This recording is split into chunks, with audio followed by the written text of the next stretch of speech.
As we all know, the Super Bowl is the most watched TV event in the country, and that's a lot of pressure for those advertisers spending millions on commercials. So in today's Consumer Watch, Jen Sullivan sits down with one beer company to learn the craft behind a Super Bowl ad.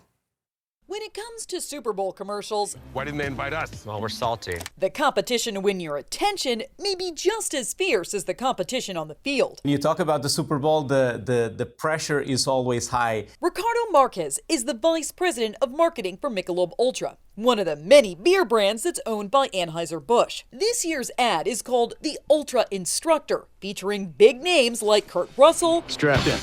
and Lewis Pullman, who skis against NHL player and former Olympian TJ Oshie and gold medalist Chloe Kim for the ultimate prize, not having to pick up the bar tab.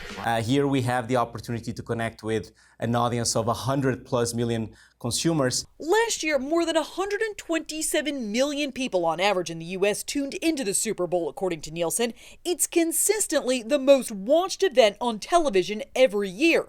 For marketing companies, it's a whole year of planning on the line that boils down to 30, or in this case 60, seconds on the clock. This was a multi-month process. And it comes with a multi-million-dollar price tag.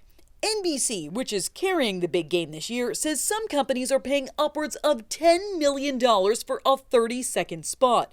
And while Michelob Ultra won't release what they paid, they did say it's a big financial investment, which is why their team spends an entire year working on it. Humor, nostalgia, or inspiration, emotion always wins on the Super Bowl stage. Marcus says, well, you want to create something memorable, the ultimate goal is promoting your product. They also measure success by how much buzz the commercial gets online, which is why many companies now release their ads ahead of the Super Bowl.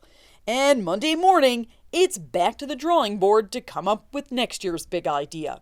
For Consumer Watch, I'm Jen Sullivan.